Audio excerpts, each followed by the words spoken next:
Иә. Аха, Мынаның интрига. ішінде жоқ деп ойлап қалмаңыздар, мынаның ішінде бар негізі. Қайырлы кеш деп айтайын ба? Бір. Оны айтпасам енді жалпы подкастымыздың мән мағынасы бекер болып кететін шығар енді. Сұрақты ұмытып қалдым. Мұнда кеп отырғаннан кейін осы мүмкіндікті пайдаланып, плак деген қалай кетті? Қайырлы кеш, құрметті көрермендер. Бұл біздің YouTube арнамыздағы екінші шығарылым, яғни ұстаздармен сұхбат, ұстаздармен емін-еркін форматында әңгіме айту. Яғни бүгінгі біздің қонағымыз қазақ тіл әдебиетінің мұғалімі, Рүстем Рақышев Саматұлы. Қош келдің бауырым. Қалың қалай? Қош көрдік, жақсы. Енді бұл бәлкім көбісі Гүлтас Ерсіні деп ойлап отырған шығар. Жалпы тосыннан ғой негізі. Жалпы Рүстем, қалай келдің? Бүгінгі күнің қалай болды? Жалпы енді бірінші рет шақырған моментте көзқарасың қалай болды? Енді көзқарас әрине жақсы, өзім келгеніме қуанып отырмын, қобалжу да бар. Дегенмен енді мектебімізде осындай бастама орын алып жатқанда, алғаш осы ойды енді бауырлар арасында, достар арасында талқылағанда негізі қуанғам. Өзімнің енді бере алатын қолымнан келгенше идеямды да бергім келді, бастамаңдарды да қолдаймын, білесің. Және енді бүгінгі күн жайлы айта кетсек, енді ауылдың демалысы ол демалыс емес, қым-қуыт тіршілік, күйбең күнделікті жұмыстар бітпейтін, бірақ дегенмен де енді оның барлығын тастап біз қашсақ, ауылды кім көтеріп, кім дамытады? Мысалы, өзіміздің жұмысымызда, ауылдың жұмысында, мектеп өмірінің жұмысында бәрін үлгеріп жүруге тырысамыз барынша. Өте керемет. Рахмет саған, үлкен рахмет айтамын. Көңіл бөліп, уақыт бөліп келіп отырғанын. Мен негізі көбінде осындай сенбі, жексенбі күндерінде ешкім уақытын қиғысы келмейді ғой. Жұмысқа арнағысы келеді. Енді оны уақытыңды бөліп, жақсы сұхбат берейін деп келіскенге көп-көп рахмет айтамын. Жалпы енді өзің жайлы өмірбаяныңды, қайда туылдың, балалық шағың қалай болды, балалық шағыңда қандай болдың, балалық шағыңда қандай армандар болды, жалпы соның бәрін толықтап, басы, ортасы, аяғымен айтып берсең. Жақсы. Мен енді 2003 жылы 5 наурызда осы Қатонқарағай ауылында дүниеге келдім. Қарапайым отбасыдамын. Өзім бала күннен бері нағашы апам мен нағашы атамның қолында өстім. Менің қазіргі енді бір белгілі бір жетістікке жетіп жатсам, енді оның барлығы сол кісілердің арқасында. Дегенмен енді өкінішке орай ол кісілер бүгінгі таңда өмірде жоқ, өмірден өткен кісілер. Имандар саламат болсын деп әрдайым өзім дұғама қосып жүрем. Енді жалпы қазіргі таңда енді анаммен бірге тұрам. 6 сыныпқа дейін осы Қара Шаңырақта оқыдым. Ол кезде бұл Ленин атындағы орта мектебі болды. 7-8 сыныпта Астанада нөмір 69 мектеп гимназиясында оқыдым. Одан кейін қайтадан осы отбасылық жағдайларға байланысты осы өз ауылыма қайтып оралып, осы жерден оқуды тәмамдап шықтым. Мектепте енді оқу үлгерімім бәрі жақсы болды. Шығармашылық бағыттарда да жалпы жан-жақты бала болдым. Мен негізі мектептің атын, абыройын барынша өз қолымнан келгенше, мүмкіндігімше алға тартуға оқушы кезімнен бастап тырыстым. Және қазір де енді өзім сондай оқушы болып өскеннен кейін қазіргі оқушылардан да сондай бір қарым-қабілетті байқап көргім келеді. Жан-жақтылықты, мектептің, ауылымыздың атын, абыройын жоғары көтеретін оқушылар болса деп. Одан кейін енді 4 жыл оқуды өзіміздің Өскемен қаласындағы Қазақстан Американдық Еркін университетінде қазақ тілі және әдебиеті пәнінің мұғалімі мамандығында оқып шықтым. Одан кейін ары қарай педагогтердің біліктілігін бағалау тестін тапсырып, өзімнің Қара Шаңырағыма, қасиетті ауылыма қайтып оралып, қазір енді ұстаздық жолды жалғастырып жатырмын. Өте тамаша. Енді саған бір сұрағым, қазақ тілі әдебиетті таңдауға не түрткі болды?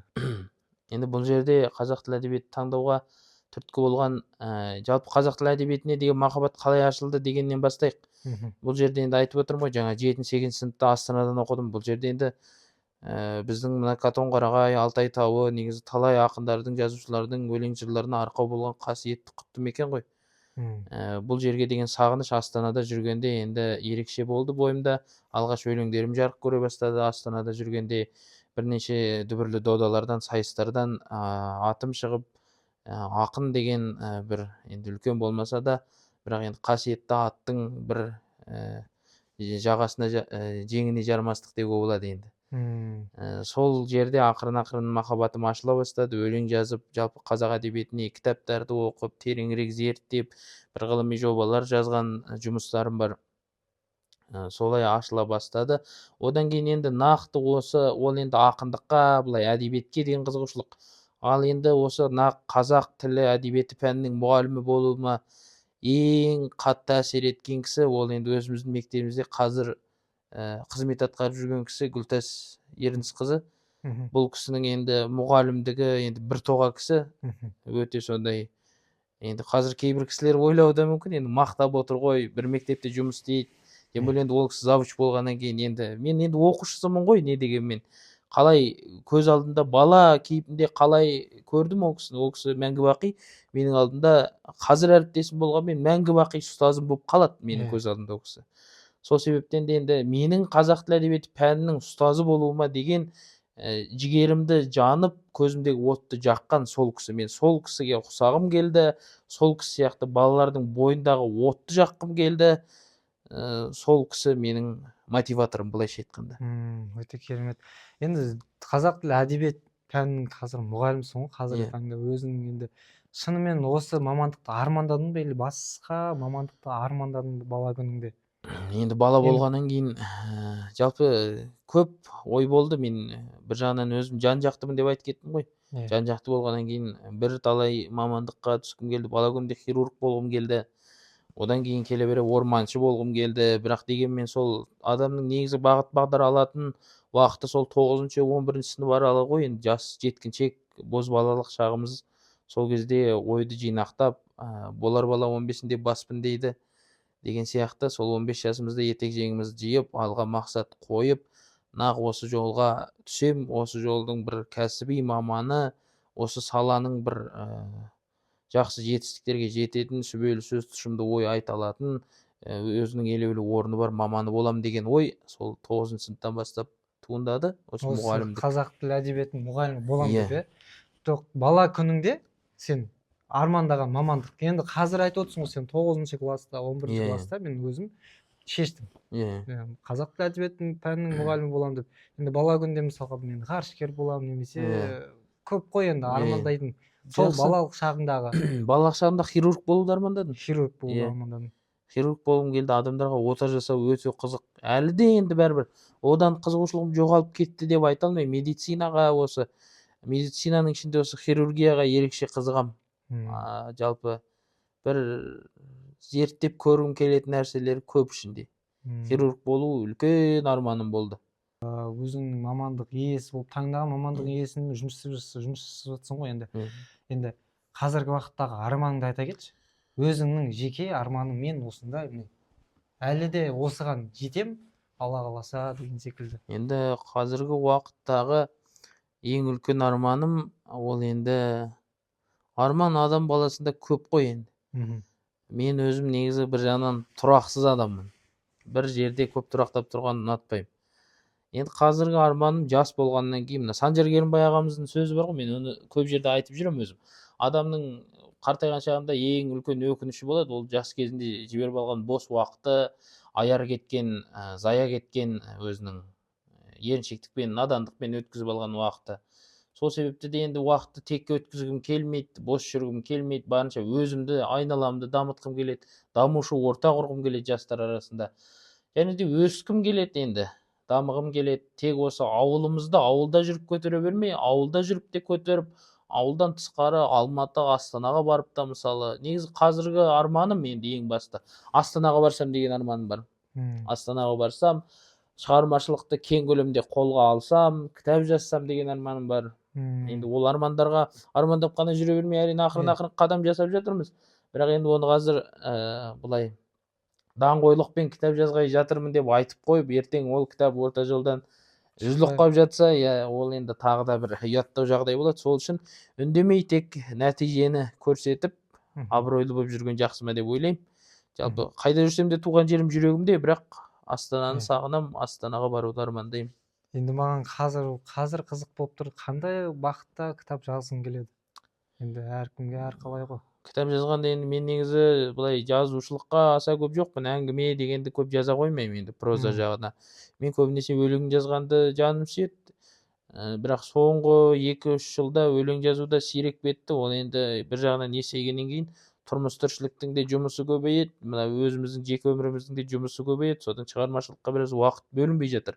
Бірақ дегенмен де енді шабыт келген кезде, шабыт қысқан кезде бәрібір өлең жазам, жазбай қоя алмаймын оны. Бұл енді менің өмірімнің аяғына дейінгі бір жанымдағы, жүрегімдегі, бойымдағы бір тума дарын шығар деп ойлаймын өзім енді. Сол Мм. енді өлеңдерімді жинақтап, бір 200-дей өлеңді жинақтап бір кітапқа шығарсам деп ойлаймын енді. Иә. Енді бала күні деп айтпайын, бірақ қазір 9-шы, 10-шы, 11-ші класстағы Рүстем мен қазіргі Рүстемнің екеуінде айырмашылық бар ма или жоқ па? Айырмашылық бар, айырмашылық өте үлкен. Оны енді бұл сұхбатты біздің ұстаздарым көрсе енді көбі қазір бір күлкімен еске алатын шығар енді. Күлкі болғанда да енді бір жүздеріне бір жылы жымию, Мгм. жылы күлкі үйірілетін шығар деп ойлаймын. Себебі менің өзі мінезімде сондай бірбеткей қырыстығым бар, біраз мінезімде сондай адуынды онша-мұншаға басыла қоймаймын. Сондықтан сондай болатынмын енді. Қазір енді есейе келе адамға ақыл кіреді. Мысалы, Абайдың өзі айтады ғой, өзгермейді деген адамның тілін кесерем деп. Сол Мм. сияқты неге өзгермеске, мысалы, айналадан келіп жатқан сын мен мінді дұрыс қабылдай білетін адам ол биік жетістіктерге жетеді. Сол үшін енді бала болдық, шалыс басқан қадамымыз көп болды. Иә. Бозбалалық шақта. Ол кезде енді қазақтың аты шулы ұлың болсын, аты шықпаған қызың болсын деген сөзін бетке ұстап алдық та атымызды шығарып барынша дүркіреткіміз келді. Иә. Қазір енді керісінше жалпы ат шығару дегеннің дұрыс жағы қалай болады, бұрыс жағы қалай болады, соның барлығын ойлап, ойға түйіп, кішкене етек жеңімізді жинап көріп жатырмыз, иә. Иә. Енді мына жерде бір сұрағым бар. Сабақ беріп жүргенде өзің не үйрендің? Балаларға, оқушыларға сабақ беріп жүрген уақытта не үйрендің? Не алдың оқушылардан? Мен үйренген нәрсемді айтайын, балалар маған не үйретті, нені аңғардым жалпы сабақ беру барысында. Мен ең бір аңғарған нәрсе, мен өте қатал адам екенімді аңғардым. Өте қатал, өте сондай принципке келгенде қаққан қазықтай қадалып қалатын бір қабілетім, қасиетім бар екенін байқадым. Бірақ дегенмен сол өте тез жойылды байқағаннан кейін. Бұрын мен соны өзім аңғармаппын. Сондай бір принципиальный адам екенімді ше. Соны балалардың арқасында аңғардым. Осы өзімнің сыныбым болды, сол сыныппен жұмыс жасау барысында аңғардым. Тым қатал, кейбір жерде қатты, кейбір жерде өзімнің бала болғанымды ұмытып кетіп, бір аспаннан аяғым салбырап мұғалім болып түсе қалғандай бір жағдайлар, балаларға қаталдық танытып жіберген кездерім болды. Енді оны бірақ артынан түсіндік, мен де түсіндім, балалар да түсінді. Енді қазіргі балаларға енді сабақ беріп жүрсің ғой. Өзің білесің, балалармен қалай жұмыс жасаған дұрыс? Қатал болып па, или жұмсақ болып па? Енді бұл жерде биполярный ситуация ғой. Аумалы төкпелі дейді ғой қазақ. Былай шықсаң арба сындырмайтын, былай тартсаң өгізді өлтірмейтін жағдай болса, балалардың көңіл күйіне қарай, негізі педагогтың басты бір миссияларының бірі, кабинетке келген бала адуындап кірсе, оның ішінде қандай дау жатқанын педагог көре білу керек. Бала кабинетке үнсіз кірсе, оның тұрмыс тіршілігінде, отбасында қандай жағдай болып жатқанын педагог сезе білу керек. Тіпті біз алақандай аядай ғана ауылда тұрамыз, сол үшін бәрі бір-бірін таниды, біледі. Ол енді аса бір астарлы жұмбақ жағдай емес. Қай баланың не істеп жүргенін барлығын педагогтар біліп отырады. Сондықтан енді сұрақты ұмытып қалдым. Балаларға қатал болған дұрыс па, или жұмсақ болған дұрыс па? Балаларға жалпы сондай аумалы төкпелі дегеннен кейін жаңағы былай балалардың көңіл күйіне қарай болған дұрыс. Мен қатал екенмін деп бір принцип ұстап, жаңа мен айтқандай қатал болуға да болмайды. Немесе тым жуас та болуға болмайды. Педагогтың өзінің бір былайша айтқанда тырнақшаның ішінде қулығы болу керек. Баланың көңіл күйіне қарай ойнай білетін. Енді қазіргі уақытта енді сен жұмыс жасап жатқаныңа 1 жыл болды, иә? 1 жыл болады енді, Құдай қаласа. Енді сен өзің жеке ойыңды айтшы, сен үлкен мұғалім емессің, не жас маман емессің, орташа типтегі мұғалімсің. Қазіргі мұғалімдердегі ең басты 3 қасиет нені сақтау керек? Енді мен жалпы өзім жасым былай жас болғаннан кейін, мен қазіргі заманның түлкі болса таз болып шал дейді ғой қазақ. Ең бірінші мұғалімдердің бойында креативтілік болу керек міндетті түрде. Себебі ол қабілет болмаған жағдайда біз баланы ешқалай қызықтыра алмаймыз. Одан кейін мына рухани құндылықтар болу керек. Адамның бойында рухани ұлттық құндылықтар міндетті түрде. Адамның пайым парасаты биік, туған жеріне, туған діліне, туған тіліне деген махаббаты жоқ педагог, ол ешқандай баланы ұлт болашағына қызмет ететін тұлға ретінде тәрбиелеп шығара алмайды. Одан кейінгі бір қасиет ол жаңағы жан жақтылық. Кез келген педагог әмбебап маман бола білу керек.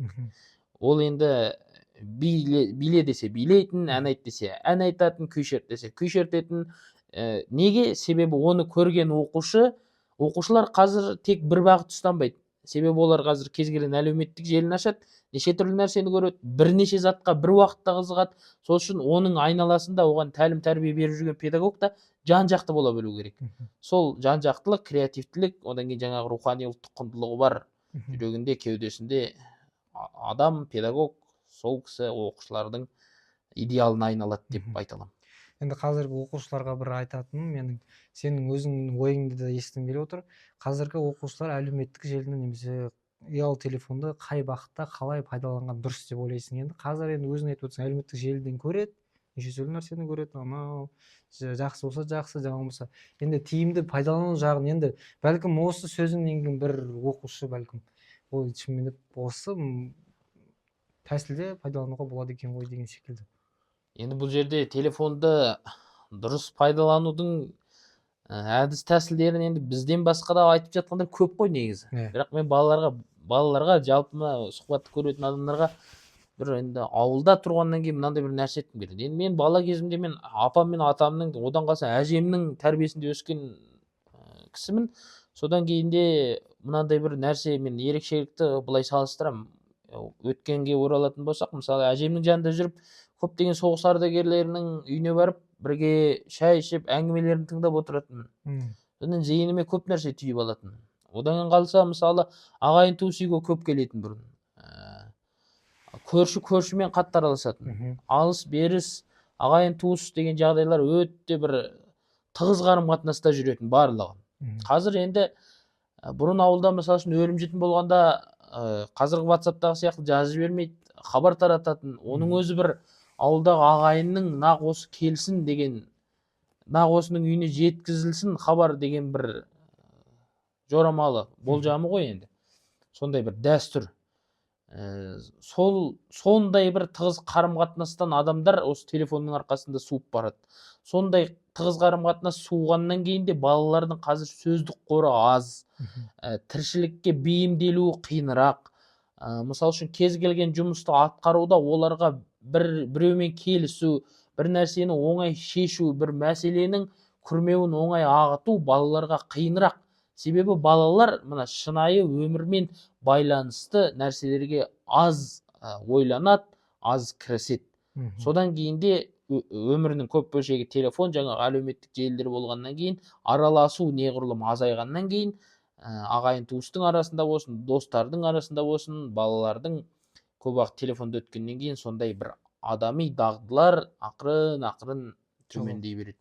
Енді тиімді пайдалану жағы мысалы қазір енді сен өзің барлығымыз ұялы телефон қалдырып жұмыс істейміз, бірақ енді тиімді жағын айтсын, мысалы осы ұялы телефонмен осындай нәрсе жасауға болады деген секілді. Енді қазір мен алысқа бармай өзім оқушыларым ішінде де мысалы маған көп нәрсе үйреткен оқушыларым бар. Мысалы жасанды интеллектті мен бір 70%-ын оқушыларымдан үйрендім. Мысалы жасанды интеллект арқылы презентациялар жасау, жасанды интеллекттер арқылы жобаларға қызықты ақпараттар іздеу, жасанды интеллект арқылы бір нәрселерді безендіру, оның барлығын оқушыларымнан үйрендім. Осы 8-ші сынып оқушыларынан, осы өзіміздің мектебімізде өзім сабақ беретін. Одан кейін мысалы мобилография, қазір өзім курсын оқып жатырмын. Оған енді қызығуыма бір себепкер өзің. Одан кейін қазір енді бізден қарап ақырын балалар қызық келе жатыр. Біз білетінімізді балаларға айтсақ, мысалы өте үлкен енді қалаларда қарасақ, кәдімгі 500 мыңнан миллионнан асырып осы мобилографияның арқасында табыстап жатқан жастар өте көп. Жалпы телефонның пайдасы көп, тек кез келген пайдалы нәрсені өз шегінде ғана пайдалана білу керек. Өз шегінен асқан кез келген пайдалы нәрсе зиян тигізеді. Енді мына жерде мұғалімдік сен үшін жұмыс па әлде өмір салты ма? Мұғалімдік сен қалай аласың өзіңе мұғалімдікті? Күнделікті өмірдегі жұмыс па әлде өмір салтына енді үйреншікті деген секілді мысалы? Дәл қазіргі, дәл бүгінгі таңда мұғалімдік ол менің миссиям. Бұл үлкен бағыт, үлкен оймен, арманмен таңдалған мамандық. Ауыл балаларына осы өзіміздің аядай ауылымызда Қатонқарағайда үлкен болашақ бар екенін сендіру, және осы ауылдан түлеп ұшқан балалардың қайта ауылға оралуына педагог ретінде ықпал жасау, және осы ұлтжанды азаматтарды, тұлғаларды тәрбиелеп, олардың қайтадан осы ауылымызды көркейтуіне менің де бір тамшыдай үлесім тисе, ол енді нұр үстіне нұр деп ойлаймын мен. Солай ойлайсың, енді өзің жеке жалпы мен осындай оқушыларға немесе өзімнің әріптестеріме жеткізгім келеді, осы әңгімені талқылайық дейтін әңгімең бар ма өзіңнің ішіңде жүрген? Енді дәл қазір қайсысы бірін айтсам мен оны? Қайсысы, ортасынан баста, мейлі аяғынан баста? Енді біздің мектепте, жалпы мектеп өмірінен айтар болсам егер, жалпы мұғалімдер балалармен етене жақын араласса деп ойлаймын. Жалпы мұғалімдер қауымы. Біз негізі өзімнен бастап мен оны байқадым өзімнен. Біз балаларға суықтаумыз. Кейде мұғалім, мен түсінемін әрине, бала мен педагог арасында субординация сақталу керек, тәртіптің де өз орны бар, бәрі ол дұрыс. Дегенмен балалар кейде бізге тартылған кезде біз жиналыс, конференция, зум деп жүріп, тартылып тұрған баланы кейде кеудесінен кері итеріп аламыз. Одан кейін ол бір беті қайтып қалған бала, мысалы, ол педагогқа қарай қайта жақындай қойып екі талай, мысалы, мұғалімге қарай. Сондай кезде біз балаларға барынша жақындық таныта білсек деген сияқты бір ой бар. Енді жалпы қозғайтын нәрсе әрине көп. Мысалы, енді ауылымыздың болашағы, ауылымызда енді бірнеше рет сенбілікке шығып жатырмыз, мысалы. Әлі жиналмай жатқан қоқыс қаншама, бірақ дегенмен. Ол да бір мәселе. Ауылымыздағы мына жастарға бір демалыс орнының жоқтығы, ол да бір мәселе, мысалы. Ертең бұл өте туризмі дамыған аймақ. Ертең туристер көп келеді бұл жерге. Ертең жастарды, мысалы, қайда барады жастар, мысалы. Тек тамақ ішіп жүре беретінбіз, енді хайуан емеспіз ғой. Бізде бір мұражай көргіміз келеді, өнер тамашалағымыз келеді, ән тыңдағымыз келеді, би билегіміз келеді деген сияқты. Сондай жастарға демалыс орны болса деген бір арманым бар. Енді Қатонқарағай аудан болғалы бері енді өзгерістер Алла қаласа енді алдағы уақытта да болады деп үміттенеміз, сенеміз. Енді аудан болғанына бір-ақ жыл болды ғой. Енді бір жылда енді бәрі бірден бола кетпейді. Алдағы уақыттағы өзіңнің сол болса екен деген енді ойың ғой. Оқушыларға жеткізетін нәрсе, оқушыларға мынандай нәрсені жеткізім келеді енді. Кез келген мұғалім ақылын айтады ғой балаға. Кез келген мұғалім балаға ақылын айтады. Не үшін ақылын айтады? Жақсы болсын деп айтады. Балалар көбінесе бозбала, өзіміз де тыңдамадық кейде. Кейде емес, бірнеше жерде тыңдамадық. Қазір сол тыңдамағанның кесірінен бармақ тістеп сан соғып отыратын жағдайлар бар. Жоқ емес. Ақылын айтқан мұғалімді елемеуге тырыстық барынша. Өзіміздікі дұрыс деп санадық бізде бала кезде. Бірақ дегенмен оның артынан өкіндіретін өкініші тым ауыр болады. Неге мен солай істедім екен? Неге сол кезде сол мұғалімімді тыңдамадым екен деген сияқты. Сол үшін балаларға мен айтам, кез келген жағдайда ең бірінші балалар сабырлы болса екен деймін. Себебі қазір енді бұл жаңағы айтып кеткен телефонда әсері ме мүмкін, кім білсін, енді балаларда агрессия көп. Сол үшін балаларға ең бірінші сабырлы болса деп ойлаймын. Одан кейін мына мұғалімдермен де балалар жақын болса. Мысалы, бір қиын жағдайы бар ма, бала кеп мұғалімнен ақылын сұраса қорықпай. Педагогке деген сенімді бала артса. Немесе қуанышы болса, қуанышымен бөліссе, мұңы болса, мұңымен, сыры болса, сырымен педагогпен бөліссе, онда оқушы да жеңілдеп қалады. Педагог та жақынырақ таниды өз оқушысын. Яғни екеуі ара бір тығыз байланыс орнайды деп ойлаймын. Сол үшін оқушыларға айтам әрдайым енді, педагогтерге, мұғалімдерге сену керек. Және бар жылулықты педагогтерден іздей білу керек, көре білу керек. Сол. Кім білсін, енді қазір сен оқытып отырған оқушылардың бірі ертең саған келіп сенімен бірге әріптес болуы мүмкін. Әрине мүмкін. Одан кейін енді жаңағы оқушыларға тағы бір айта кететін нәрсе, қазір заман аумалы төкпелі. Қиын. Күні ертең не болатынын саясаткерлер білмейді. Сол үшін біз енді қазақ деген өзі алақандай ат төбеліндей ғана ұлтпыз ғой. Осы аядай ұлттың бойындағы сан ғасырлар ақ найзаның ұшымен, ақ білектің күшімен келген, толарсақтан саз кешіп, белуардан баз кешіп бабалар алып берген мына еркіндіктің бағасына балаларымыз жетсе деп ойлаймын. Енді оны болуы, тәуелсіздікті, қазіргі тоқшылықты болуы керек нәрсе сияқты қабылдамай балалар, бұның қан мен термен келгенін түсіну керек. Және сол үшін мына тілдің тазалығын, ұлттық намысты, ұлттық рухты, салт дәстүрімізді, әдет ғұрпымызды, ұлттық ойындарымызды қазіргі жастардың тілінде айтқанда игнорировать етпей, ат үсті қарамай, барынша осыған қызығушылық танытса, ұлттық дәстүрімізді, ғұрпымызды дәріптесе, мысалы 11 сыныптың баласы 6-5 сыныптың баласына бір үлгі көрсетіп кетсе, ол 5 сыныптың баласы 5-6 жылдан кейін өзінен кейін кішкентайларға неге көрсетпейді? Көрсетеді. Біздің мақсат негізі солар балаларды ұлттық дәстүрге, ұлттық құндылықтарға қызықтыра білу. Сол кезде ғана біз ұлт ретінде жойылып кетпейміз. Ал егер біз бұған көз жұма қарай берсек, ат үсті қарай берсек, онда бұл негізі үлкен қауіп. Қазір балалар көп нәрсені білмейді. Мысалы, жасыратыны жоқ. Кейбір оқушыларымыздың атасы Ұлы Отан соғысының ардагері, осындай атаңды білесің бе десем, білмейді. Кейбір оқушыларымыздың аталары жазушы, білесің бе десем, білмейді. Шығармасын сұрайын, білмейді. Мысалы, бұл өте үлкен бір ұят жағдай, ұят. Бұған енді жалғыз бала ғана кінәлі емес, бүкіл қоғам кінәліміз біз негізі. Айтқым келетін оқушыларға осы негізі ең бір үлкен. Ұлттық құндылықтарды аяққа таптамау керек. Ұлттық құндылықтарды барынша дәріптеу керек. Енді қазақта да бекер айтпайды ғой, ел болам десең бесік жүзе деп. Бесіктен тура сол баладан қазіргі 2-ші сынып, 3-ші сынып оқып жүрген оқушыларға қазір деп айқайлай бермей, өзіңнің ақылын жеткізіп, енді бәлкім түсінеміз, ұстаздық деген ең қиын ғой. Көп ата-аналар кейде түсінбей де жатады. Үйінде бір бала тәрбиелеп отырғаннан кейін ұстаз 10-20 бала тәрбиелеп отырады. Бір класты ұстау деген қиын.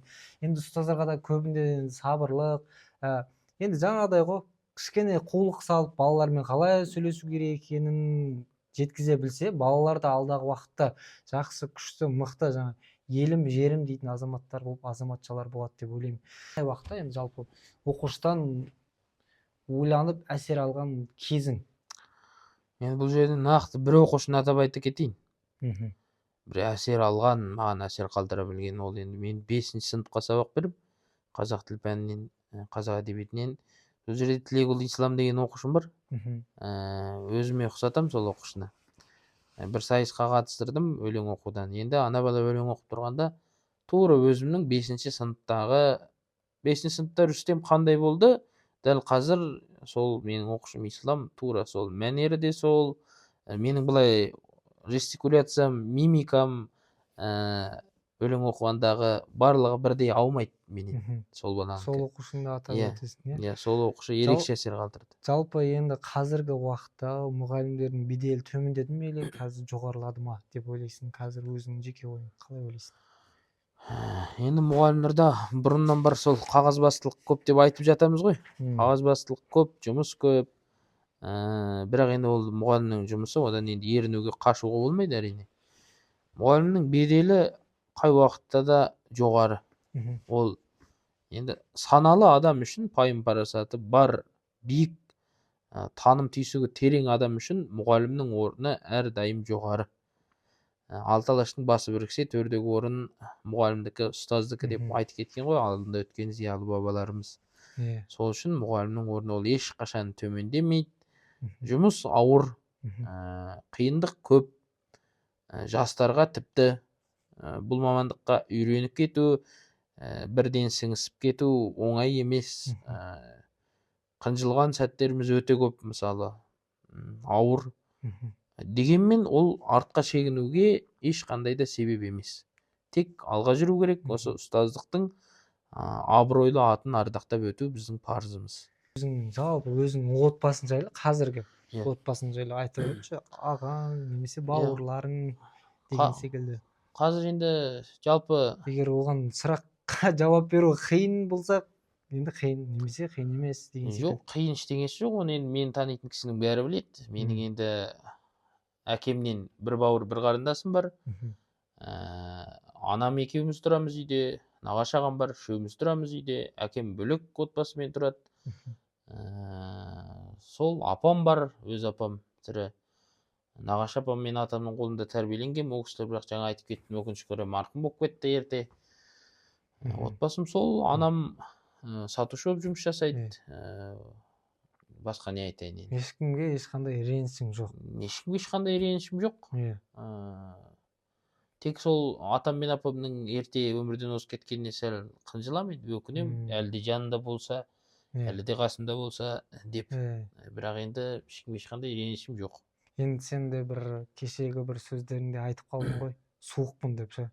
Суықпын, енді оны алдағы уақытта жөндеймін деген секілді де айттың ғой кешегі жұмыс жасап жатқан уақыттарда. Енді мен саған бір әсерлі қылатындай, анаңа жалпы бүйтіп анашым мен сізді жақсы көрем деген секілді жылы сөздер айттың ба бетпе бет? Айтам, мен негізі анамды өте көп еркелетемін. Анамды балам құсап еркелетемін, шынымды айтсам. Себебі ол менің жалғызым, одан басқа ешкімім жоқ деп айтуыма да болады. Жалғыз арқа сүйер тірегім, досым, бәрі қиындықта тастамайтын жалғыз кісім, ол менің мамам. Анаң, иә. Сол үшін мен оны барынша көп еркелетемін. Иә. Жалпы күлкілі бірақ сағыныш еске алатын бір сәтіңді айта кетші өзіңнің. Қай уақытта болды? Осы соңғы уақытта немесе бала күнімде, немесе осы студенттік өмірде деген секілді. Енді күлкілі дегенде, енді өзім үшін күлкілі енді. Басқаларға білмеймін. Енді өзімнің тағы да сол кер тартпақ қырыс мінезім бар. Сол мінезімнен жеген бір опық, бірақ енді қуып келгенде күлкілі нәрсе. Баяғыда досым Ақжол екеуміз жайлауға бардық, Тайшы жайлауына. Сол жайлауға барып енді тұзымызды апарып, айтып, жұмысты бітіріп, қайтып келе жатқанбыз. Қайтып келе жатып екеуміз сөзге келіп қалдық. Мен енді ол кезде Тайшыға бірінші рет барғам, жолды білмеймін. Екеуміз сөзге келіп қалдық. Мен бұлқынып алға қарай атпен шауып кеттім.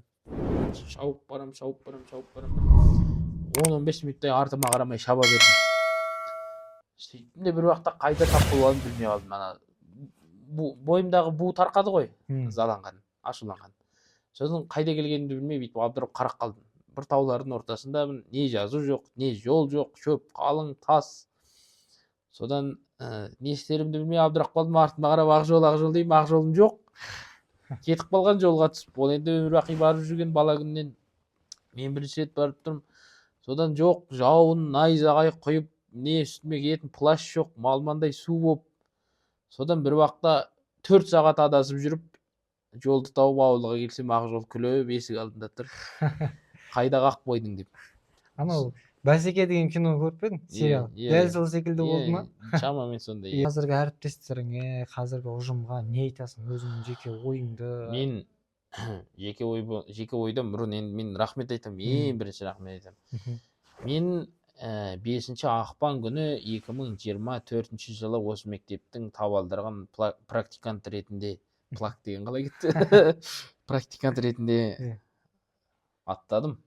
Сол күні мені мына мектеп өте жылы қабақпен қарсы алды. Маған мұғалім болған кісілер де, мені танымайтын кісілер де бар ішінде, бірақ барлығы біркелкі өте жылы қарсы алды. Әсіресе атын айта кететін бір жан бар бұл жерде. Ол Сәуле Ерғабыловна.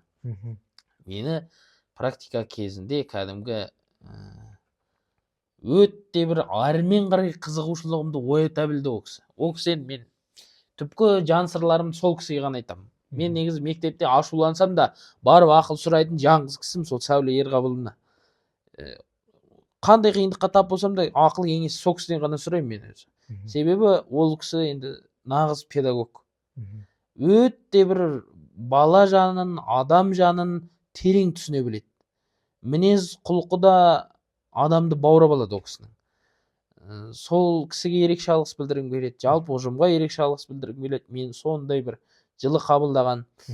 Одан кейін айтарым, енді ойым, мына мектеп жалпы қай кезеңде болмасын сондай атағы дүркіреп тұрған мектеп бұл енді.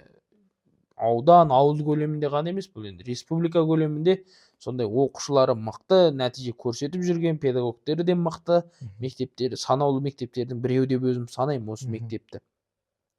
Бұл мектеп ешқашан өзінің тұғырынан түспеген, және болашақта да түспейді. Біз оны түсірмейміз деп ойлаймын. Себебі бұл енді осы соңғы 9 жылда мектеп директоры болып отырған бір жағынан Гүлжан Төлегеновнаның арқасы болса, және үлкен еңбек, үлкен қажыр қайрат мына ұжымда жатыр. көрінбейтін, көзге еленбейтін еңбектері көп әрине. Сол үшін қандай марапаттақса да ұжымның кез келген мүшесіне лайықты деп ойлаймын мен. Өзің жалпы енді мектепке өзіңнің жеке ойың немесе жеке осындай үйірме ашсақ, енді бәлкім Гүлжан Төлегенова міндетті түрде көреді деп ойлаймын. Алдағы уақытта қолға алса да қандай үйірме ашқың келеді, жалпы қандай жоба ашқың келеді балалармен, балаларды қызықтыратындай. Енді бұл жерде қызықтыратындай болғанда қызығып балалар айтып жүріп ашыңызшы деп жүрген бұл енді теннис үйірмесі бар. Себебі бұл мектепте енді мен былтыр практикада жүрдім, биыл мына ноябрь айына дейін, қараша айына дейін жүргенде енді ешкім мен теннис ойнап жүргенін көрмеппін мектепте. Енді қалай өзім ойнай бастадым, балалармен кеп түстен кейін балаларды ойната бастадым, балалар ойнай бастады. Енді бұл балалардың тарапынан қызығушылық бұл жерде енді. Ал енді менің тарапымнан қызығушылық ол бір андай ақындық мектебі сияқты бір ашқым келеді мектепке, кішігірім, тіпті ауыл балаларынан жинағым келеді. Болашағы бар балаларды енді ол жерде айтыскер қылып мен тәрбиелей алмаймын, қазірден айтайын. Дегенмен өлең жазатын, бір бойына шабыт келсе, қолына қалам ұстайтын балалар болса, солардың бунағын санап, тармағын түзеп, ұйқасын келтіріп, әрмен қарай кішкене ғана өз мектебімнен өткізіп жіберсем, олар енді үлкен қалаға барғанда кішкене дайын болып барады ғой, дарындары көміліп қалмайды ғой деген бір ниетпен сондай ақындар мектебін ашқым келеді осы Қатонқарағай ауданында. Мен де жалпы мен де өзімнің жеке ойымды айта кетейін. Бұл мектепке енді мен де айттым, алдағы уақытта Алла қаласа осы алдымыздағы жылда театр. Иә, ол міндетті түрде. Ашқым келеді. Енді ол балаларды енді ашып алып не көрінген нәрсе жаңағы концерттерге апара беруге де болмайды. Ашып алып. Ол кезде балалардың да ынтасы түсіп қалады. Алдағы уақытқа бір тақырыпты алып, сол тақырыпты 1 ай, 2 ай зерттеп, дайындалып, 1-2 айлық дайындықпен нәтиже шығару керек деп ойлаймын менің ойымша. Жаңағыдай мобилографияға қызығатын оқушылар да көп. Оларды да алға қарай нұсқап жіберіп, міне осылай жасасаң осындай табыс алады болашақта, алдағы уақытта деген секілді. Енді алдында да айтып жатыр, енді алдағы осы дүйсенбі күніне бастап та контент түсіреміз деп жатыр оқушылармен. Ол да ертең өздеріне бір плюс болуы мүмкін. Неге десең, өйткені ол алдағы уақытта бір оқуға түскен моментте, енді алдағы уақытта күшті просмотрлар жинап жатсақ, оқушыларды танып тұрса, олар да өздеріне бір мәртебе ғой. Енді камерадан ұялмасын деп айтамын оқушыларға, емін еркін айтсын өзінің ойын. Бәлкім ертең осы жерге бір оқушыны әкелерміз подкастқа. Енді бұл жерде мен де өзім шағын ғана ойымды қоса кетейін. Осы театр жөнінде. Біз енді осындай қойылымдық сахналанатын көріністерді былайынша мен мектепте оқып жүргенде өте көп қойдық. Қазір енді сиреп кеткен ерекше байқалады соның. Біз мысалы жүлделі орындарды республикаға дейін бармасақ та, енді облыстан жүлделі орынды бас жүлдені ұтып әкеп, ауданнан бірінші орындарды алып жүрдік. Ауданда үлкен бізде бірнеше, ол кезде 2 аудан бірігіп тұрған бірнеше мектептен қаншама оқушы бар.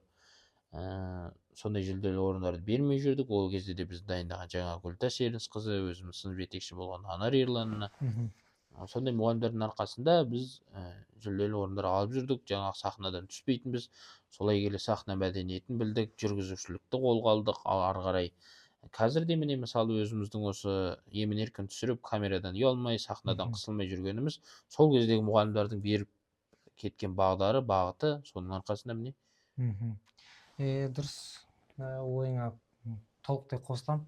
Енді келесі сұрағым қазіргі жастар туралы сенің өзіңнің ойың, көріп жүрген жастар туралы. Енді қазір енді сен өзіңнің кезіндегі мен қазіргі кездегі салыстырсаң, қандай айырмашылық бар, қандай кемшілік бар деп ойлайсың? Қазіргі жастар туралы айтсам, қазіргі жастар мықты, әлдеқайда мықты. Менің бала күнімдегі, енді біз жас деп, мен мысалы бір ой түйіп қалған бір 12-13 жасымда бір 25-30 жасарлардың енді спортивка киіп жүрген, темекі тартып тұрған, боқтықты көп сөзіне араластыратын жастар ол кезде енді бір керемет сияқты көрінді біздің бала көзімізге. Ал қазір мысалы адамдар барынша таза сөйлеуге, таза киінуге, таза жүріп тұруға, барынша имандылыққа, жаңағы жан-жақтылыққа, ақылдылыққа, кітап оқуға талпынады. Адамдар, жастар көп сондай. сол бағытты ұстанғаннан кейін жаңағы өсіп келе жатқан балалар, оқушылар, жас жеткіншектер, олардың барлығы сол жастарға еліктейді. Буынымен солай қарай ағылады, жаңағы жақсы жаққа қарай. Ал енді біздің жас кезімізде, біздің бала кезімізде керісінше сондай бір не болатын, жастардың дұрыс емес ағымда жүргенін көбірек көретінбіз. Енді мен де өзімнің ойымды айта кетейінші. Иә. Балалар көбінде мен ойлаймын, енді қазір енді сен осы Катон Қарағайдың осы тумасың, осында өстің, бірақ андай сырт жақтан келген болса, енді мен өзімнің байқағанымды айтайыншы. Оларға бүйтіп күштілеп ой деп әңгіме айтпайынша, мысалға амандаспайды. Өзіңді көріп отырасың, мен күнделікті көремін. Енді бәлкім намыстана ма білмеймін, мен көп деп айтпаймын, көпке топырақ шашпаймын. Амандасатын оқушылар да бар, амандаспайтын оқушылар да бар. Бірақ менің ойымша қазіргі уақытта амандасып жүрсің. Оны жаңа көріп жатсың. Сен қанша жерден танығанның өзінде де амандаспай жатыр. Ондай балалар көп амандаспайтын. Кәдімгі мұғалім болып костюмымызды киіп, таңғы сағат 8-де жұмысқа кіргенде амандаспайтын да балалар бар. Бірақ енді мен ол үшін енді күнде баланы жазғыра алмаймын. Себебі енді ол баланың бір тұрмыстық, жаңа айтқандай бір мәселесі болуы мүмкін. Ал енді әрине егер ол күнде көрген сайын амандаспай кетсе, енді әрине мұғалім ретінде өзіңді ыңғайсыз сезініп қаласың. Сол әңгімені мен де көбіне жеткізгім келеді оқушыларға, амандасып жүрсін. Ол амандасқаны мен ойлаймын, ешқандай жерде түсіп қалмайды ол. Ол сәлем сөздің анасы, ол әрдайым Алланың нұры жаусын, ассалаумағалейкум деген сөздің ешқандай әбестігі жоқ. Мысалы жылы сөйлесең, кейде енді мысалға мән бермей кетіп қалғанның өзінде саламатсыз ағай десе болды ғой. Мән бермей кеткен ол өзіміздің кінәміз болады да. Кейде көріп тұрасың, қарама қарсы кетіп бара жатасың, сол кезде де андай кейде ойлап қаласың, бар ғой. Жаңағы енді мына сөзіңе тұздық болсын, осы жолы бір мектепте оқушы қыз келіп маған ренішін білдіріп жатыр. Ағай, мен сізге амандаспайсыз ғой өзіңіз деп. Ана қыз шынымен маған амандасады екен, бірақ сондай дауысы ақырын шығып, мен өз құлағым кішкене жөнді естімейді. Содан ана қыз шынымен амандасып жүрген екен. Содан ертеңінде бүрсігінде көрсем, шынымен аузын жыбырлатып амандасады әйтеуір. Содан кейін мен қаттырақ амандасам, сәлем деп. Содан кейін енді сондай бір қызық жағдай болған. Жастарға ұсынатын 3 шығарма немесе 3 ақын жазушыны айта кетші. 3 шығарманы да 3 ақын жазушыны айта кетейін. Енді ол бірінші ақын, ол әрине мен жігіттерге оқуға кеңес беремін. Жалпы ер балаларға, қыздарға да, бірақ дегенмен басым бөлігі жігіттер оқыса екен деп ойлаймын. Бұл Мұхтар Шаханов, менің сүйікті ақыным. Кез келген кітабын оқып шыққам, кез келген өлеңін оқып шыққам. Толығымен шығармаларын, мен оқымаған кітабы, мен оқымаған шығармасы жоқ деп нақты айта аламын Мұхтар Шахановтың. Өте сондай дауылпаз, алапат, мінезді, рухты, шындыққа деген көзқарасы от болып лаулап тұрған ақын. Сол үшін бірінші орынға қоямын. Енді екінші орынға Фариза Оңғарсынованы қоямын. Бұл енді қыз сезімі, қыз жаны, қыз бойындағы бірбеткейлік дегенді өз сөзімен өте әсем өрнектей білген ақын ол Фариза Оңғарсынова. Енді үшінші орынға жазушыны қояйын. Ол Шерхан Мұртаза, қазақ әдебиетінің ең көрнекті жазушыларының бірі. Тілге жеңіл, жүрекке жылы шығармалары. Өте сондай өзіме ұнайтын жазушының бірі. Ыстық жазушы, жүрегіме, көңіліме. 3 шығарманы атап өтейін. 3 кітап. Ең бірінші ол әрине осы жаңа айтып кеткен Шерхан Мұртазаның кітабы. Шерхан Мұртазаның кітабы Ай мен Айша деп аталады. Баланың және анасының қиын тағдыры туралы. Екінші орында Бердібек Соқпақбаевтың Өлгендер қайтып келмейді деген кітабы. Бұл жас жігіттің махаббаты жайлы, ғашықтықтың аумалы төкпелі тағдыры жайлы шығарма. Одан кейін енді үшінші орынға Төлен Әбдіктің Парасат майданы деген шығармасы. Осы 3 шығарманы оқушыларға немесе өзінің әріптестеріне ұсынасың. 3 ақынды және 3 шығарманы. Жалпы енді Ахмет Байтұрсынұлы жайлы кеше мен қызықты болып жаңа сөйлесіп жатқанбыз. Соны толықтай айта кетші. Ахмет Байтұрсынұлы жайлы тіл, қазақ тілін бізге әкелді деген күшті керемет әңгіме айтып жатқансыз. Соны әдейі тоқтатып тастадым. Неге? Өйткені осы әңгімені көріп отырған көрермендер көріп, қызығып, тілдің құндылығын сезінсін деген секілді. Ахмет Байтұрсын жайлы толықтай айта кетсең. Енді жалпы Ахмет атамыз туралы айта кетейін. Әрине бар білетін, енді көп білемін деп те айта алмаймын, бірақ енді қысқа нұсқа айта кетейін. Жалпы қазір біз мына оқып жатқан кітабымыз, жазып жатқан қағазымыз, толтырып жатқан дәптеріміз барлығын бір аспаннан қазаққа Құдай жазуды сыйлай салған сияқты көреміз ғой. Бұл міндетті жазу болуы міндетті секілді осы жазудың болуы. Бірақ ол олай емес. Осы жазуды мына арабтың төте жазуын әлифби дегенді қазақша әліппе деп аударып, осы кириллицаға түсірген біздің атамыз Ахмет Байтұрсынұлы ғой енді. Дегенмен енді осы Ахмет Байтұрсынұлы қанша жерден зиялы болса, тағдыры да сонша жерден ауыр болған. Мысалы, осындай ұлтқа істеген үлкен жақсылығы, үлкен еңбегі үшін үлкен қудалауға, үлкен зұлматқа тап болған, үлкен қайғыны бастан кешіп, ақыры сол арқылы өмірден өткен, жанын елі үшін қиған арда азаматтардың бірі де бірегейі ғой бұл кісі. 1938 жылы репрессия құрбандарының қатарына енді. Ол жерден тек Ахмет Байтұрсынұлы ғана емес, жаңағы Міржақып Дулатұлы, Бейімбет Майлин, Сәкен Сейфуллин барлығы бар. Ғаламтордан іздеп қарасаңыздар, 17 минуттық Ахмет Байтұрсынұлының ең соңғы термесі бар. 17 минут ұзақтығы. Файзолла досым, аса қымбаттым деп басталады. Өзінің мұңы мен сырын, сталиндік саясаттың зобалаңын айтып кеткен 17 минуттық термесі өте әсерлі. Енді көзден жас шықпай тыңдау мүмкін емес негізі. Тісіңді қайрап, қынжылып тыңдайсың, өте сондай жанға батады. Қазіргі жазып жатқан жазуымыз, қазіргі оқып жатқан кітаптағы барлығы осы Ахмет атамыздың арқасында. Осы егер бұл кісі болмағанда оның болу болмауы екі талай неғайбыл еді. Енді жаңағы сияқты бұл тіліміздің қалыптасуына әкеліп соғатын нәрсе. Ал тіл жоқ ұлттың болашағы жоқ. Егер біз өзіміздің тілімізде жаза алмасақ, өзіміздің тілімізде оқи алмасақ, онда біз ұрпақ сауатсыз болады, қоғам сауатсыз болады. Болашақтан күдер үзе беруге де болар еді, ондай жағдай болатын болса. Яғни тек бір ғана осындай адамның қажыр қайраты, күш жігерінің арқасында, ұлтқа деген шынайы махаббаты мен сүйіспеншілігінің арқасында біз осындай үлкен бір нәтижелі жұмыстың жемісін көріп отырмыз. Қазір біз тек соны бағалау керек. Қазіргі уақытта екеуміз бірімізге сөйлесіп отырғанымыздың өзі де. Мына қазақы дыбыстардың барлығын енгізген осы кісі ғой, міне. Қ дыбысы, Ғ дыбысы, Ө дыбысы барлығын. Енді келесі сөзіңді бөліп жүрген жоқпын ба? Жоқ, айта бер. Енді жалпы өзің қандай, неге қызығасың, көбіне қызығушылықтарыңды айтып өтші. Мен енді кітап оқығанға қызығам, бос уақытымда кітап көп оқимын. Одан кейін соңғы кезде видео түсіруге қызығып жүрмін жалпы. Одан кейін детектив киноларын көп қараймын, жиі қараймын. Анаммен қараймын, достарыммен қараймын, жалғыз қараймын. Одан қалса теннис ойнайтыным бар, қызығатын спорт түрі. Одан кейін атқа мінем, атқа қызығам. Басқа неге қызығам? Енді ерекше бір тамақ жасауға қызығам. Мысалы, оны көп ешкім біле бермейді. Неше түрлі тамақтар жасағым келеді. Рецепттерді көрсем міндетті түрде сақтап алам. Өзімнің анама дәмділеп дайындап бергім келеді.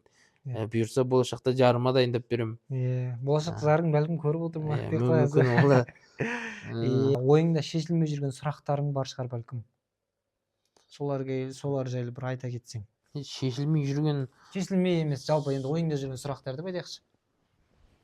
Ойымда жүрген сұрақтар ма? Қазір ойыңда болмай қалды ма? Қазір ойда жоқ енді. Негізі бұлай бір уайымдап жүрген, ойлап жүрген, мынау қалай болады екен деп жүрген нәрсем жоқ. Негізі жалпы өмірді жеңіл сүрген жақсы көрем. Бір қалай деп айтсақ, мем дей ма? Бар ғой, проблемаң бар ма дейді. Бар дейді. Ол шешіле ме дейді. Шешіледі. Болды ғой енді. Немесе проблемаң бар ма? Бар. Ол шешіле ме? Жоқ. Болды ғой енді. Шешілмейді ол деген секілді. Мысалы, сол үшін ол бір сұрақтың төңірегіне байланып алып, оны бір айлап жылдап уайымдаудың дым қажет жоқ деп ойлаймын. Өмірдің ағысы қалай лақтырады, не болады, Құдай қалай бұйырады, пешенемізге не жазылған соны көреміз, барынша жақсылық істеуге, жақсы болуға тырысамыз. Сол жалпы ойында жүрген сұрақ жоқ, ойымда жүрген сұрақ Ал- жоқ енді. Ойымда жүрген бір сұрақ бар, айтпақшы, бір сұрақ бар енді. Болашақ жарымды қашан кездестірер екем, қалай кездестірер екем деген сұрақ бар. Осы сұрақ мені соңғы кезде алаңдатып жүр. қатты мазалап ма? Иә, осы сұрақты мен ұмытып бара жатырмын. Болашақ жарыңа жалпы енді өзіңнің айта кететін мінез құлқы қандай болса екен деп ойлайсың? Пысық болса, ең бірінші пысық, одан кейін таза болса, қалған кемшілігі болып жатса, оны түзеп алуға болады. Иә. Енді мен де өзімді айта кетейін болашақ жарым жайлы. Болашақ жарым мен сабырлы, енді көп нәрсеге араласпаса екен деп ойлаймын, бар ғой. Енді еркектің жұмысы, әйелдің жұмысы деп бөлінеді ғой. Мен көбінде солай ойлаймын, солай қалаймын. Көп нәрсеге араласпаса екен деген. Сен айтып отырсың ғой, енді әркімге әртүрлі, әркімнің ойы әртүрлі, сондықтан мен ойлаймын. Өзіне қатысы жоқ затқа араласпаса екен деп. Солай енді бәлкім көріп те отыр, немесе көрмей отыр. Енді жалпы өзімнің жеке ойым ғой, мен де айтқым келіп бара жатыр ғой. Сен ғана сөйлей бересің ба десе. Иә, енді жалпы осы подкаст жайлы өзің соңғы бір қорытындылай кететіндей сөздеріңді айта кетсең. Енді емін еркін сезін алдың ба өзіңді жалпы? Емін еркін сезін алдым. Иә. Жалпы енді Мұхтар Шахановтың жаңағы айтып кететін бір сөзі бар. Жігіт саналама, бұғып жүрсе тасаңда, өз пікірі жоқ еркектен қорқу керек қашанда деген. Сол үшін енді мен бұл жерде тек өз пікірімді айттым. Оған енді кім қандай көзқараста қарайды өзі біледі. Ешқандай өтірік айтпадым. Қалай бар, нені қалай сезінем, нені қалай бағалайым, қандай көзқараспен топшылайым, соның барлығын ашып айттым. Подкаст өте жақсы, еркін форматта, ешкімнен ештеңеден қысылып отырған жоқпын. Бетім ақ, жүзім таза, кімнің алдында болсын. Бетің ақ, конечно, өйткені тоналка жақтың өзі. Иә, үйтуге де болады. Жалпы енді қазір қорытындылап, камераға қарап тұрып, өзіңнің не айтасың қазір? Өзің жеке ойыңды айта кетші. Енді қазір айтып отырсың, ұнады подкаст, жалпы одан бөлек, ұнағаннан бөлек. Бір қорытындылай кете, міне, мынау осындай сөз. Әр енді мұғалім өзінің жеке ойын. Алдында Гүлжан Төлеген енді бізде аз түсіп қалды. Ол кезде болған уақытта ол кезде басы бар, ортасы бар, аяғы болмай қалды ғой, енді қорытындылай алмай қалдық. Ол кезде енді соңына таман күшті әңгімелер құрап бастағанбыз.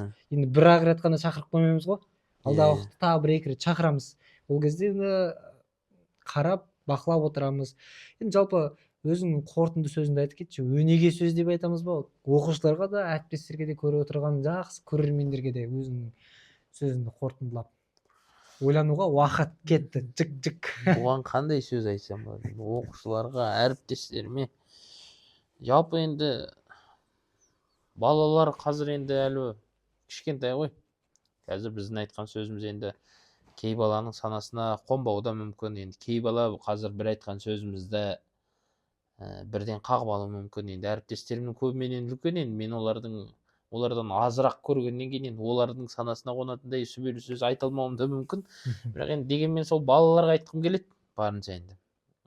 Өмірде мына сабақ жалпы барлығы уақытша ғой ол. Сабақты да адам бітіреді, университетті де бітіреді. Адамның негізі ең басты байлығы ата-анасы кімнің болсын. Енді ата-анасы бар әріптестерім де көп қой енді. Жалпы сол үшін мына отбасындағы жылулықты сақтайық деп айтқым келеді, ата-анамызды бағалайық деп айтқым келеді. Және енді мұнда кеп отырғаннан кейін осы мүмкіндікті пайдаланып, өзімнің анама бір рахметімді айтқым келеді. Үлкен рахмет айтқым келеді. Айтып кетейін, иә? Айтып кет. Мама, саған өте көп рахмет.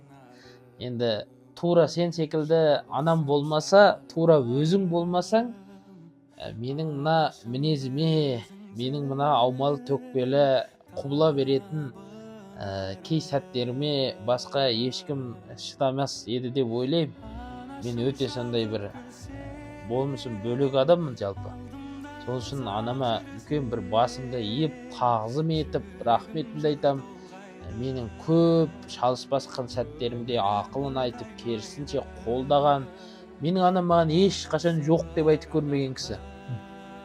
Кез келген бастамамды қолдайды, кез келген қиындығымда шешімін тауып беруге тырысады.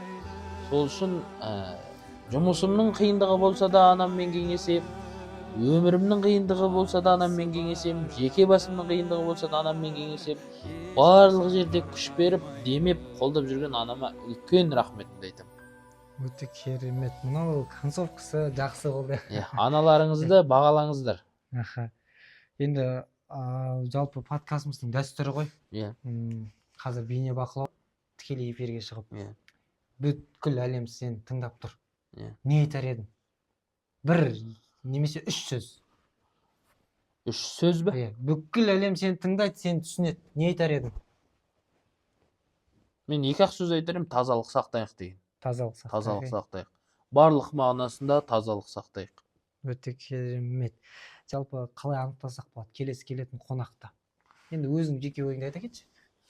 Келесі келетін қонақты дұрыс айтасың. Комментарий арқылы анықтағанда қызық болады. Немесе комментарий арқылы. Енді комментарий арқылы ол көбінесе жақсырақ, себебі оқушыларға, жалпы көрермендерге кім көбірек қызық, соны біз анықтап, келесі шығарылымды қай мұғаліммен қызықтырақ, қай мұғалім. Енді ашылмай жүрген мұғалімдер көп қой. Енді бұл жерде бізде жалпы біздің мақсат мұғалімдерді қинап әкеліп отырғызып қою емес. Әркім өзінің енді сұхбат бергісі келсе келеді, бергісі келмесе қинамаймыз. Басқа мұғалімдер бар деген секілді ғой енді. Жақсы, керемет өтті деп ойлаймын подкаст. Сенің енді бүткіл жан дүниеңді аштым деп айтпасам да, өзіңнің жеке ойларыңды айттың, кімді қадірлеу керек, кімді құрметтеу керек екенін барлығын айта кеттің, толықтай жеткіздің деп те ойлаймын енді. Одан кейін айта кететін. Тағы бір нәрсе бар енді, бұны да қорытындысы ретінде тағы бір алғысымды білдіре кететін бір жандар бар. Оларға да енді осы подкастты пайдаланып айта кеткен дұрыс шығар деп ойлаймын. Ол жаңағы өзіміз айтып кеткен Димаш, Манас, өзің, аға достарымыз Елдар бар, Мақсат бар. Осындай ортаға тап болғаныма, осындай жігіттермен араласқаныма, енді сендермен барлығымыз дос болып, басымыз бір қазанда қайнап жүргеніне мен өзім шынымды айтайын, өте шын жүрегімнен қуаныштымын. Жалпы бірге дами берейік, белестерді бағындыра берейік деп айтқым келеді. Разымын сендерге шын көңілімнен. Рахмет көп. Жақсы, бүгін келгеніңе көп рахмет айтамын. Каналға тіркеліп, подписка жасап, міндетті түрде комментарий жазып кету керек,